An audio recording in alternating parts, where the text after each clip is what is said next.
안녕하십니까 여러분. 오늘 이 시간 한번 한국에 대해서 알아보겠습니다. 오늘 이 시간 얘기할 것은 바로 김치 논쟁입니다. 아, 정확히 말해서 이 중국 김치는 우리 고유의 음식이잖아요. 근데 중국이 자꾸 김치가 자기 거를 우기고 있는 거예요. 사실 뭐 좋은 건 다 자기 거라고 우기고 있지만 이것이 왜 특별히 어리석다고 느껴졌냐? 처음에 김치 원장 봤을 때 중국인은 진짜 어리석다, 중국인 멍청하다는 생각이 든 게 다른 게 아닙니다. 애초에 김치전쟁 그 전에 일본이랑 거의 30년 이상 싸웠던 거예요. 또 그 전에는 또 어떤 식으로 이제 한국인을 이제 쪽발이가 이제 차별해지면 뭐 김치 냄새 난다고 김치를 막 배척하고 김치 냄새 난다. 심지어 뭐 한국이 제일 좋아하는 음식이 김치찌개라는 걸 이제 연구 어떤 조사를 해봤어요. 이 한국 일본 사람들이 제일 좋아하는 음식 뭔가. 근데 김치찌개라는 거예요. 그걸 본막 우익 인사인지 하여튼 평론가가 막 화를 내면서 뭐 심지어 일본인들의 입맛이 열화가 되었다 뭐 이런 주장까지 가지고 난리가 난 적 있어요. 근데 그런 식으로 이제 근데 그런 김치를 일본의 기무치가 원전하는도 기무치가 진짜 김치라도 헛소리라는 겁니다. 일본 사람들이 그것 때문에 30년 이상 싸운 겁니다. 우리나라가. 근데 그 결론이 어떻게 났냐? 기무치랑 김치의 논쟁이 어떻게 났냐? 기무치를 자세히 분석을 해보니까 기무치는 사실상 김치 중에 겉절이에 가까운 거예요. 대충 만든 거라 쉽게 말해서. 그리고 제일 중요한 거 유산균 성분 분석을 해서 유산균을 비교해보니까 몇십 배가 김치에 들어있는 겁니다. 당연하죠. 왜냐면 기무치는 겉절이에 가까운 건데 무슨 발효가 되겠어요? 그렇게 해서 30년 이상 싸우다가 결론이 그렇게 나는데 갑자기 또 중국이 또 김치가 자기 거를 우기는 거에서 그거 얼마나 웃기든지. 아니 심지어는 뭐 싸움도 자기 거다, 한복도 자기 거다. 중요한 건 이미 일본이랑 기무치 논쟁을 30년 동안 한 후인데 그걸 당할 리가 있냐 이겁니다. 차라리 그냥 갑자기 김치가 우리 거다 주장했으면 이해나 가지. 아니 이미 30년을 싸웠는데 얼마나 이 30년 동안 30년 넘게 이 기무치가 이 뭐다 우리 거라도 뭐 김치를 기무치에서 베꼈다는 도 헛소리 하겠습니까? 그거랑 싸운 30년 이상 싸운 상대를 대상으로 김치가 자기 거를 우기고 있는 중국이야말로 이거 진짜 세상 좀 모르는구나. 그러니까 세상 사람들이 우리나라 역사하고 놀란 것 중 하나가 중국 바로 옆에 있으면서도 그렇게 자주성을 유지하고 독립성을 유지하는 것 자체가 이해가 안 간다는 거예요. 실제로 베트남만 하더라도 중국의 식민지로 거의 1000년 넘게 살았던 적이 있었습니다. 그런데 우리나라 같은 경우에는 수나라의 100만 대군이 넘는 침략도 이겨내고 이 중국의 가장 성군이라고 불리고 있는 당나라의 당태종 이세민의 공격도 이겨낸 나라 아닙니까? 중요한 건 왜 이렇게 중국의 공격 그리고 문화적 공격 경제적 공격에 이겨내냐 이거죠. 사실 간단합니다. 사실 바로 도덕성 때문에 그래요.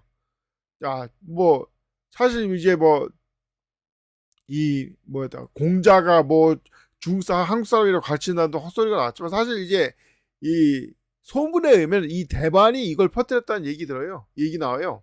그럼 왜 대만이 퍼뜨렸냐? 당시에 이제 1990년대는 이제 중국의 경제 발전도 일으키고 또 경제 발전의 핵심이 이제 한국의 도움이었다 보니까 굉장히 한국하고 이제 중국하고 사이가 좋은 거예요. 그래서 이 두 사이를 갈라놓으려고 공자가 한국 사람이고 한국 사람이 주장한다는 식의 뭐 이거 외에도 많이 주장하는 게 대만에서 나왔다는 소문이 있는 거예요. 물론 소문이죠. 뭐 실제로는 중국 사람들이 뭐 퍼뜨린 걸 수도 있고 어쨌든 간에 이 공자도 강조했던 뭐냐 동방예의지국 즉 동이족은 동방예의지국이라서 자기가 동이족 출신인데 동이족 굉장히 예의범죄를 갖추고 있다 이런 식으로 할 정도로 동이족이 어떤 그런 거에 대해서 흠모한 생각이 있었던 거예요. 쉽게 말하면 다시 말하죠 도덕성 때문입니다. 돈에 팔리는 게 뭡니까? 결국 돈 아닌가 돈. 도덕성이 떨어지는 거 아니에요? 돈을 그렇게 밝히는 게. 이 우리나라가 중국한테 동화되지 않은 첫 번째 원인은 도덕성 때문이에요. 도덕성이 뛰어나니까. 그래서 근보기 운동 대표적인 아닙니까? 아니 어떤 민족이 이 나라가 어렵다고 글을 바치냐 이겁니다. 왜냐면 금이란 것은 급전 쓰는데 좋고 여러 가지 이 유리한 점이 많기 때문에 목숨보다 소중히 여기는 게 금이에요. 근데 나라가 어렵다고 금 바치고 금모으기 운동을 하는 우리나라야말로 진짜 위대한 나라다 이거죠. 도덕성이 뛰어난. 바로 이것이 중국의 어떤 문화적 침공, 경제적 침공에 대항한 한국이라 이겁니다. 자, 이런 것처럼 이런 애들이기 때문에 자, 김치 논쟁을 하는 중국 사람들이 이제 한심한 게 뭐냐? 결국 중국 사람들이 왜 김치 논쟁을 하겠습니까? 바로 한국 문화가 너무너무 우수하니까 그에 대해서 시샘을 하고 탐을 내가지고 그런 거라 이거죠. 사실 뭐 중국이 이제 공자가 막 학사위나 헛소리 낸 것도 이제 얘기했지만 자, 지금 가장 큰 문제가 뭐냐면 지금 중국에서 가장 큰 문제가 바로 양안 관계예요. 대만과 중국이 한 개 나라냐 아니면 별개 나라냐 이겁니다. 근데 사실 그 답은 간단해요. 대만 사람들한테 물어보는 거예요. 아, 공자가 한국 사람일까요? 중국 사람일까요? 이렇게 물었을 때, 잘 모르겠네요. 공자는 미국 사람 아닌가요? 이렇게 헛소리, 이런 소리가 나오지 않다면 딱 한마디밖에 대답할 바가 없습니다. 한국 사람이 중국 사람이 어쨌든 대만 사람 아니지? 왜? 아니, 쉽게 말해서, 공자가 중국 사람이든 미국 사람이든 독일 사람이든 아니면 뭐 아프리카 사람이든 무슨 상관입니까? 어차피 공자가 중국 사람 확실한데? 중국에서 이름 터친 사람 확실한데? 왜 대만이 그걸 간섭하냐 이거예요. 왜 대만 사람이, 대만이 중국이, 공자가 어느 나라 사람인지 왜 난리치냐 이겁니다. 상관이 없는 사람인데. 어쨌든 분명한 건 대만 출신, 대만 사람 아니지 않습니까? 근데 이상하게 대만 사람은 공자가 한국 사람인지에 대해서 어느 사람에 대해서 난리치고 있죠. 그 생각을 갖고 있는 이상은 절대 대만은 중국에서 벗어날 수 없어요. 다시 말해서 공자가 한국 사람이 주장했다는 말을 중국인이 했든 대만인이 했든 상관이 없습니다. 공자가 중국 사람인 것이 중요한 이상 대만 사람이 그것을 중요하게 여기는 이상, 공자가 중국 사람인 거에 대해서 중요하게 여기는 이상 대만은 절대 중국에서 벗어날 수가 없어요. 이미 정신적으로 중국에 이제 속해 있는 거예요. 그리고 이제 와서 대만은 중국과 다르다는 그런 주장을 하는 거. 그런 주장을 하는 사람한테 한번 물어보고 싶습니다. 다시 말하지만 그냥 말하는 게 절대 그냥 말하는 게 아니에요. 이게 다 연계가 돼 있어가지고 결국 자신한테 돌아오는 겁니다. 자, 왜 한국이 일본 사람들이 막 김치 논쟁할 때 김치가 김치의 원조라는 김치가 자기 거라고 하는 헛소리에 대해서 분개인지 아십니까? 불과 얼마 전까지 해도 김치 생산한다고 박해하고 뭐 무시하던 사람이 김치가 자기 거라고 외치는데 어이가 없는 거예요. 어떻게 사람이 이렇게 이제 날강구 같냐, 이렇게 쓰레기 같냐. 그래서 김치를 열심히 싸운 겁니다. 완전히 쓰레기다, 완전히. 일본 놈도 아직 쓰레기다. 이 겉과 속이 다르고, 이만이면 거짓말 치는 쓰레기라고 했지만, 진짜 쓰레기네, 완전히. 이렇게 해서 김치 논쟁을 한 거예요. 하물며, 중국 사람들이 김치가 자기 거라고 우기는 이거 진짜 어이가 없는 거예요. 그래서 이제, 이 중국인 중에 알만한 사람은 얘기하는 게, 애초에 김치 냉장고가 어느 나라에서 만들었냐고. 그리고 내가 이제 90년대 막 한국에 가본 적인데 한국에 김치 회사가 많이 난다고. 그만큼 김치의 원종이고 김치를 사랑하는 사람한테 김치가 중국 거라고 말하는 게 말이 되냐.